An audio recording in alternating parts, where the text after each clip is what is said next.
Este livro de Ruth, assim como todas as escrituras, mas este livro de Ruth, nós encontramos um livro cheio de instrução, cheio de ensinamento para crianças, para jovens, para adultos e para idosos. E hoje a nossa reunião, não somente hoje, mas hoje quando eu falo nesse momento que nós estamos vivendo, nesses dias que nós estamos vivendo, nessa comunhão que agora nós nos encontramos, nós temos crianças, bastante crianças. E se nós temos bastante crianças, significa que nós temos então famílias. Nós encontramos também uma família no livro de Ruth. E gostaria de salientar um fato importante, um privilégio particular que nós estamos recebendo. Há umas semanas atrás, eu estava pensando no grande privilégio que tive de conhecer o Evangelho, de conhecer o Senhor Jesus, antes de casar, antes de ter uma família. Tem muitas pessoas que não recebem esse privilégio. A graça de Deus se há manifestado trazendo salvação a todos os homens.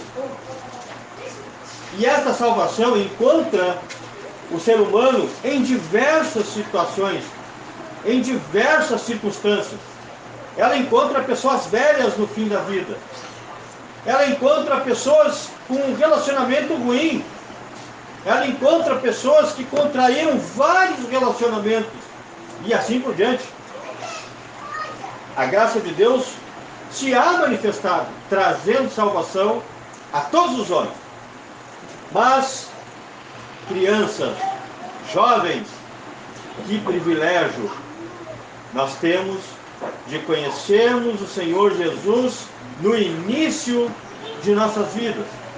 Há tempo de construirmos uma família na presença do Senhor, com a bênção de Deus. De termos vindo de uma família onde a palavra de Deus é ensinada desde pequeno. E isto deve fazer a diferença na vida de cada um daqueles que têm este privilégio. Eu disse, deve fazer a diferença, porque muitas vezes não faz.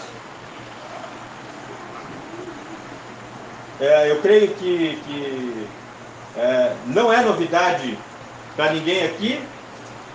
Nós já vivenciamos situações de pessoas, convivemos com pessoas que tiveram o privilégio, desde suas meninices, de ouvir a palavra de Deus, como nós vemos lá em Provérbios, a respeito da sabedoria, que guarda, que protege, que evita o mal, e não usufruir desse privilégio.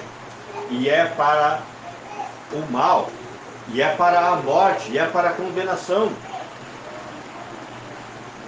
Então, no livro de Ruth, nós encontramos ensinamentos preciosos para nortear as nossas ações. Seja a criança, seja o jovem, aqueles que pretendem construir uma família, seja para aqueles que já são casados, seja para aqueles que já estão idosos, seja para aqueles ou aquelas que estão viúvos. Nós encontramos ensinamento precioso para nós. Nós lemos no capítulo 1 e vamos fazer uma retrospectiva, mas nós não vamos ler novamente o capítulo 1. Mas nós vamos relembrar-nos algumas coisas. Nós vemos então no capítulo 1 que nos dias dos juízes nós temos esta família de Elimeleque. Qual que era mesmo o nome da sua esposa? Pode ser os adultos, não tem problema. Como que era o nome da esposa de Elimeleque? Luan? Eu estava tentando lembrar. Não, eu estava tentando lembrar o nome do Luan. E como é que era o nome dos filhos de Elimeleque e de Noemi? Luan já respondeu. Vamos ver o Manassés aí. Vamos ali, o Manassés. Deixa eu te dar uma dica aqui. Versículo 2. Leia aí para nós.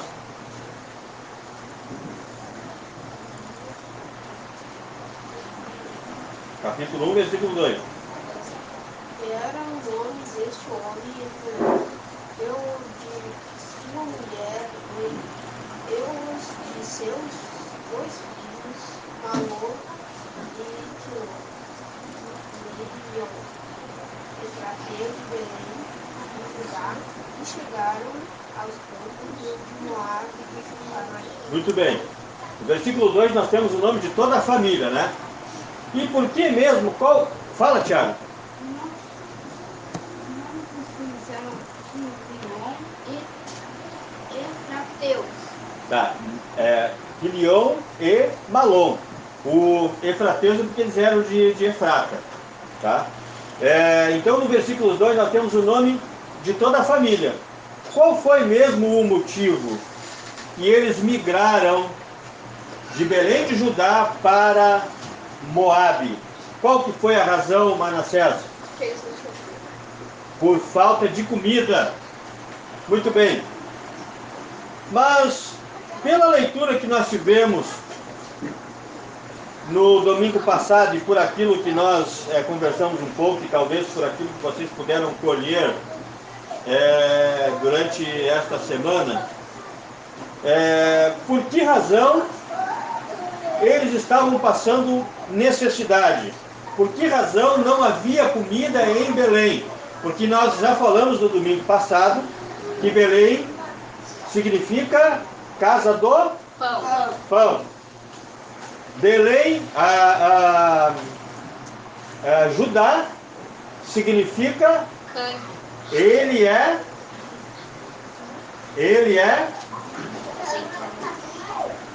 Judá significa ele é louvado.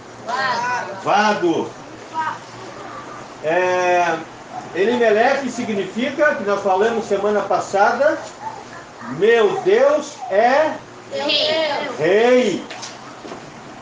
Noemi significa minha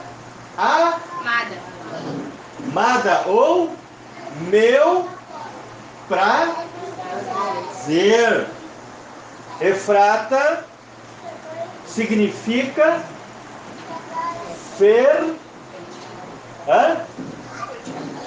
fertilidade ou lugar fértil.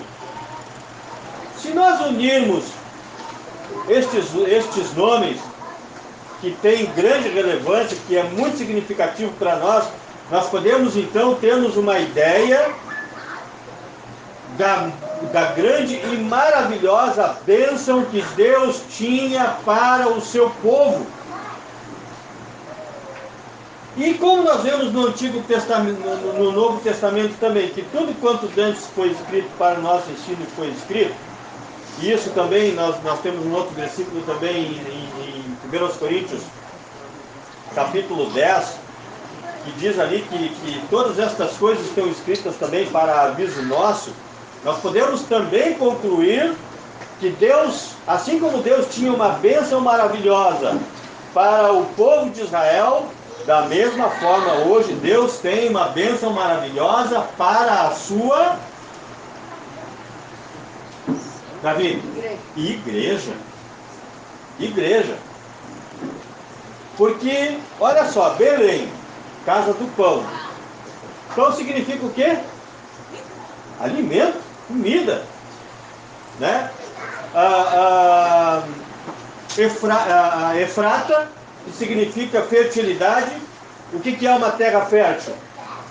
O que é uma terra fértil? Davi? Uma terra boa para plantar. Uma terra boa para plantar, que tu planta e produz. Eles estavam num lugar onde estava a bênção de Deus. Mas a terra não estava produzindo. Na casa do pão não havia pão. Por quê? Porque havia uma razão. Por quê? Estava com fome? Não. Lara, Desobediência. desobediência. Desobediência. E em uma palavra, como essa desobediência se caracterizou? Talvez para as crianças acho que foi um pouco pesado nessa pergunta. Como é que nós poderíamos perceber e falar em uma palavra, definirmos em uma palavra este ato de desobediência? Manassés. Seguir o próprio caminho. Hã? Seguir o próprio caminho. Tá bom. Tá bom. Davi? Consequência? Consequência era o que eles estavam vivenciando, né? Mas eu quero em uma palavra, a gente precisa entender, porque assim, ó, quando Deus criou o homem, a sua imagem e semelhança, não quer dizer semelhança física, mas Deus dotou o homem com a capacidade de raciocínio, né? Capacidade de raciocinar. Então, nós precisamos raciocinar em relação às coisas que estão ao nosso redor, certo? Então, as informações que nós temos aqui devem levar a nós a um raciocínio. Por que razão eles estavam passando fome? Já sabemos que é desobediência. Como que essa desobediência foi manifestada, que pode ser explicada em uma palavra? Em uma palavra, que começa com I. Chuta aí. Idolatria. O que é idolatria? Claro. Adorar outros deuses. Foi o que aconteceu. Então, falou uma coisa, não ouvi, não vi que era ela. O que ela falou? Fala, Agatha. Não entendi. Uma loja.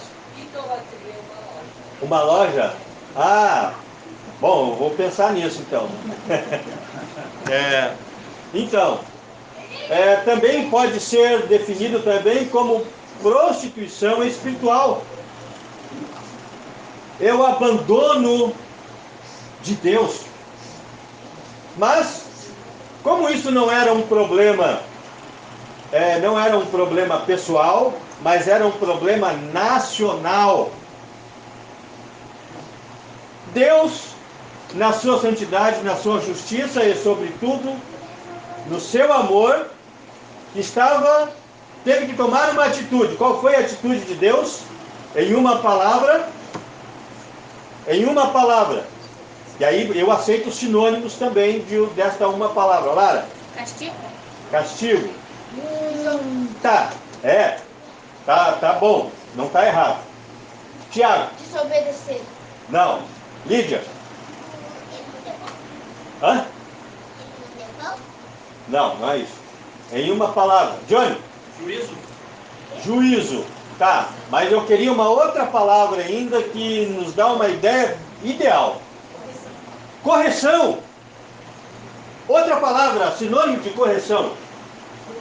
Que começa com D.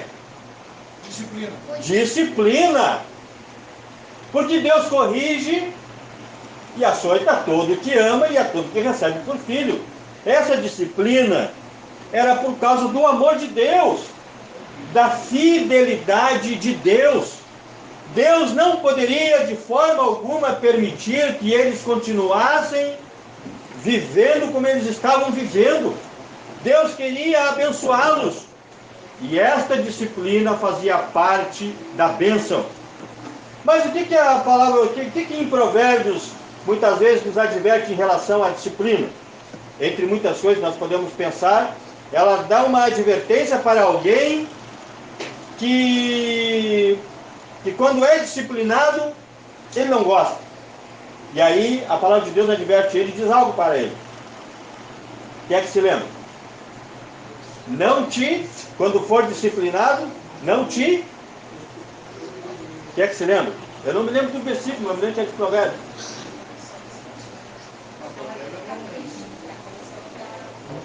Não é para se anojar, né? Não te enojes, né? Então, quando for disciplinado, e isso que estava acontecendo com a nação de Israel, era um ato de disciplina de Deus, né? Não é para se enojar. Em outras palavras, tem que suportar a disciplina. Porque ela traz, no primeiro momento, um sentimento de tristeza, mas depois produz um bom fruto. Mas Elimeleque não suportou a disciplina. Provérbios 3 e 11, tá? Daí. Filho meu, não rejeites a correção do Senhor, nem te enojes da sua repreensão. Muito obrigado. É exatamente esse versículo que eu estava pensando. Ele é onde mesmo? É, Provérbios 13 e 11. Provérbios 13, 3 e 11. Provérbios 13 e 11. Voz? Só rapidinho também, Claro. que essa disciplina, em João 15, fala no versículo 2, no final do versículo, e limpa toda aquela que dá fruto para que dê mais fruto. Muito bem. Ele usa a disciplina, para aquilo que não presta, com o objetivo. Para produzir fruto. Um objetivo para produzir fruto. Esse é o objetivo da disciplina. E esse é o objetivo da correção de Deus para a sua nação naquela ocasião. Mas o Elimeleque procurou o seu próprio caminho, sem saber que a taça que ele estava preparando para si estava cheia de morte. Ele morreu, os seus filhos, provavelmente depois da sua morte, se casaram com mulheres moabitas, e eles ficaram lá quase 10 anos, como a palavra de Deus nos relata aqui. Certamente a ideia de Elimeleque não era de se estabelecer em Moabe. A ideia dele provavelmente, não, nós temos que ir lá, porque lá tem comida lá, a gente não vai ficar lá sempre, depois quando a coisa melhorar a gente volta. Né? Considerando que Elimeleque era um judeu e conhecedor da palavra de Deus, sabendo de muitas coisas, embora ignorando outras de suma importância, porque se ele partiu para Moabe, justamente aquele lugar onde havia inúmeras passagens da palavra de Deus que indicam que não poderia haver aprovação de Deus para essa atitude, ainda assim ele foi. Ainda que não fosse para se estabelecer, mas ele não voltou. Ele morreu lá. Mas nós precisamos avançar e nós precisamos então, falarmos um pouco aí, nós temos aí acho que um pouco mais de 10 minutos, que Deus tem o poder para transformar algo ruim, de algo ruim, algo bom. E para toda regra existe a exceção. Malom e Quilion haviam morrido, morreram sem deixar descendência. Noemi ouviu falar que Deus havia visitado o seu povo dando-lhe pão. E ela então decidiu voltar para Belém de Judá. E que maravilha então, né? Nós podemos ver que elas estavam voltando com Noemi. E agora nós precisamos pensar um pouco nestas 3 mulheres que estavam voltando para Belém de Judá. Orfa, Ruth e Noemi.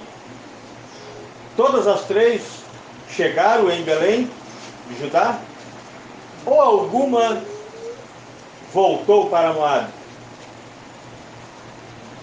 O que tu acha, Luan?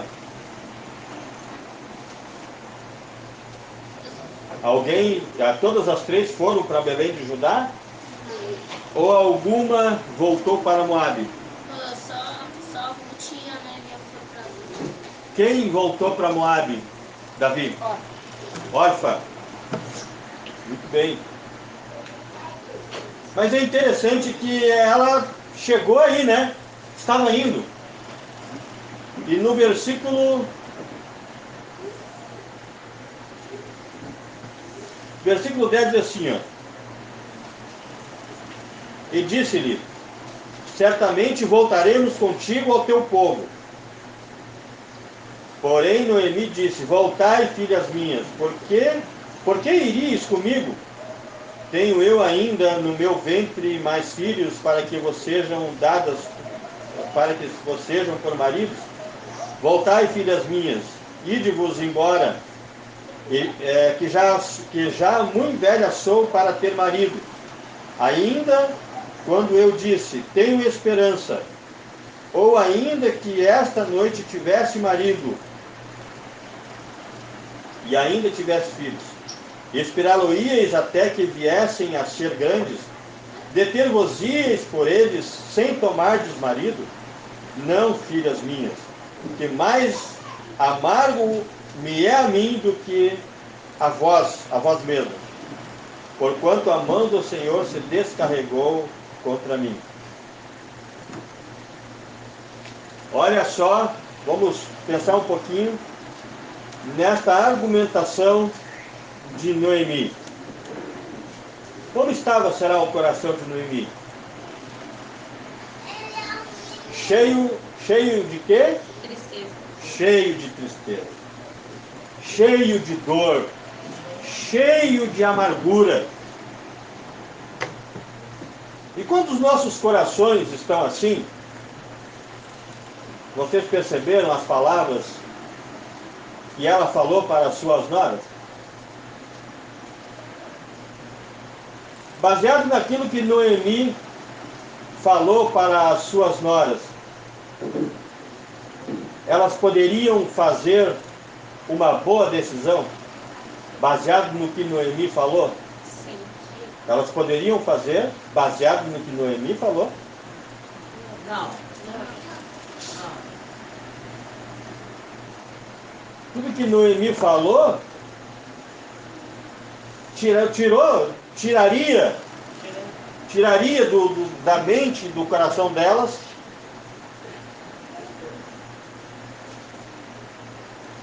ou melhor, né, não traria nenhuma boa influência para que elas fizessem uma boa decisão.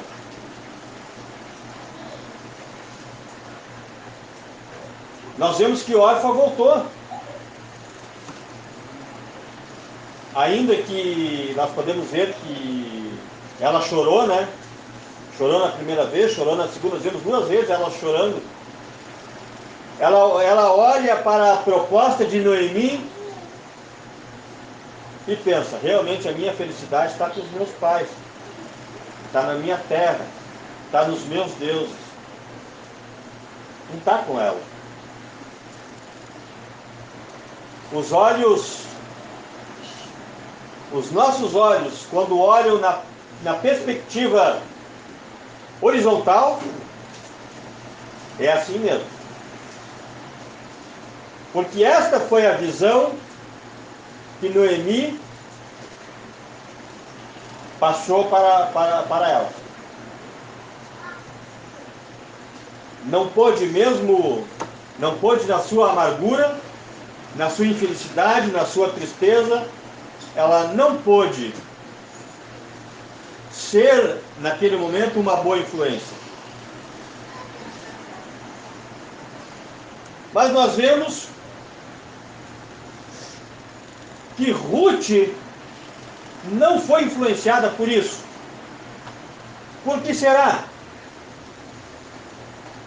Por que será que Ruth não foi influenciada pela argumentação de Noemi?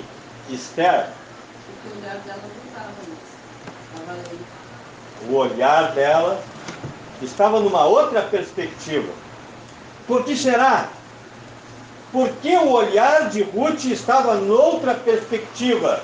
E ela estava na perspectiva vertical, olhando para cima. Alguma coisa aconteceu com Ruth. E não foi naquele momento. Aquele momento foi um momento decisivo, com toda certeza. Mas o que aconteceu com Ruth? Ela não estava na casa do pão. Ela estava em Moabe. O que aconteceu com Ruth? Em uma palavra, Esther.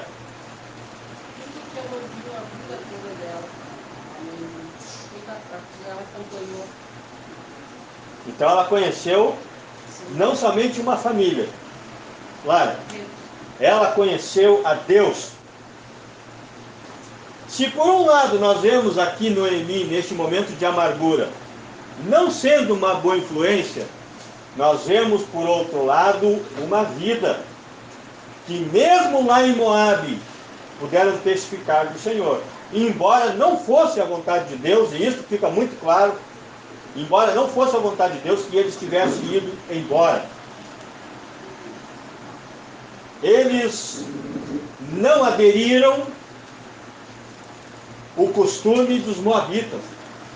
Eles tinham a sua forma de viver.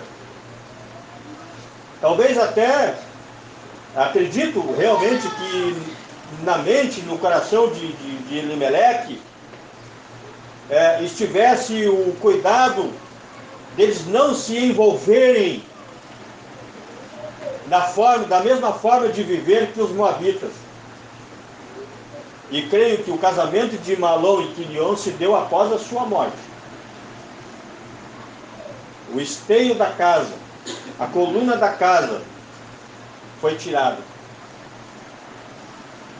E eles acabaram se unindo com essas moabitas.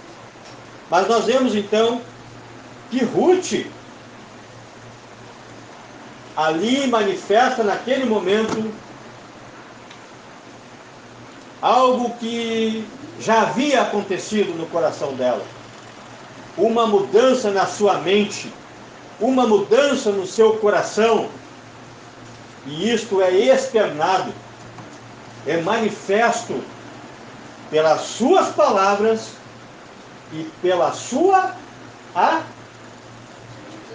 atitude. Sinônimo de atitude? Ação. Nós devemos lembrar que lá em Tiago, está escrito: mostra-me a tua fé sem as tuas obras, e eu te mostrarei a minha fé pelas minhas obras. Aquele que tem fé manifesta em obras, em ação, em atitude. E que coisa extraordinária, uma moabita. A graça de Deus se há manifestado, trazendo salvação a todos os homens. E aí nós vemos então, depois dessa declaração de Noemi, nós vemos a atitude de Ruth. Versículo 16: não me inste para que te abandone e deixe de seguir-te,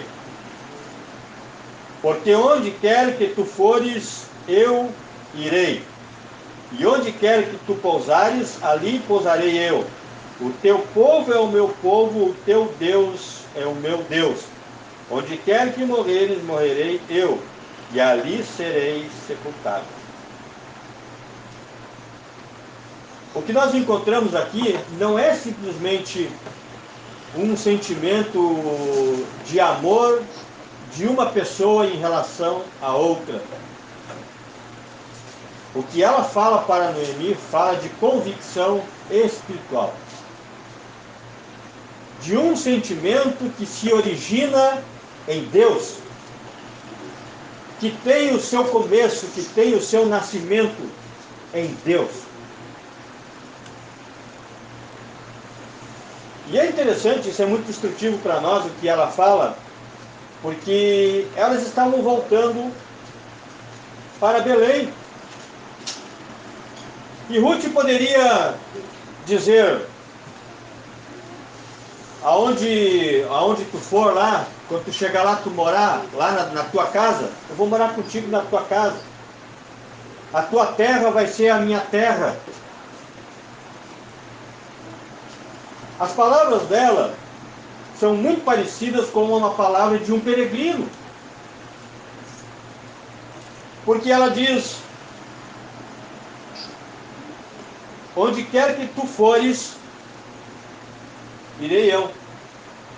Em nenhum momento, nenhuma destas palavras traz indicação de um lugar fixo. Agora eu pergunto: a igreja de Deus, nesta terra, tem lugar fixo? Há bênçãos para a igreja de Deus em relação à terra? Não, né? Nós temos sido abençoados com todas as bênçãos espirituais nos lugares celestiais em Cristo. Isso também nos dá uma ideia da visão espiritual de Ruth. Que ela poderia direcionar os seus olhos para a frente, não para trás, mas para a frente, sem saber o que a esperava. Talvez até a morte, mas ela estava convicta de sua decisão, que não estava baseado no sentimento dela por Noemi, estava baseada na relação que agora ela tinha com Deus. Que mesmo diante de toda a amargura e desespero de Noemi, que argumenta para ela voltar para a casa dos seus pais e para os seus deuses e para a sua terra, ela estava de todo resolvida. Convicção, com base em Deus. E vendo que de todo estava resolvida a ir com ela, deixou de lhe falar. Assim, pois, foram-se ambas, até que chegaram a Belém. E sucedeu que, entrando elas em Belém, toda a cidade se comoveu por causa delas. Toda a cidade se comoveu por causa delas. É interessante que o povo de Belém, eles não... Eu não consigo ver direito lá, já passou lá descrito. Eles não impediram dela entrar. Não impediram ela de permanecer ali com o povo. E sobre isso nós vamos falar então numa outra ocasião, mas só para concluirmos,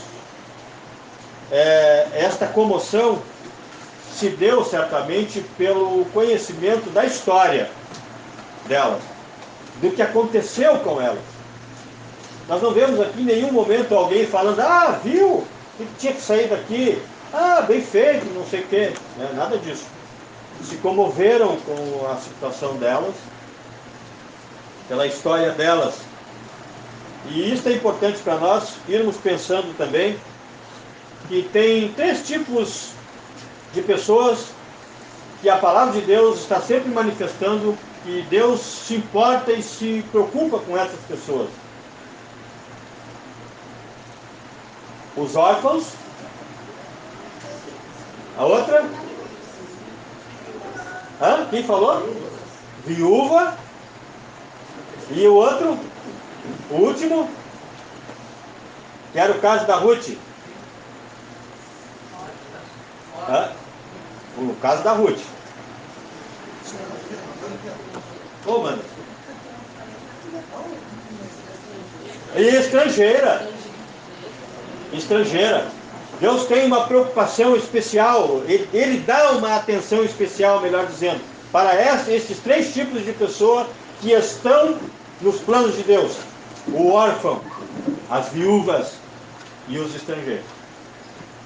Que bênção, né? Que maravilha. Se o Senhor permitir, então, não nesse próximo domingo, mas no outro, nós continuaremos no capítulo 2 para aprendermos um pouco mais a respeito da história desta mulher cujo livro leva o seu nome. Eu peço para que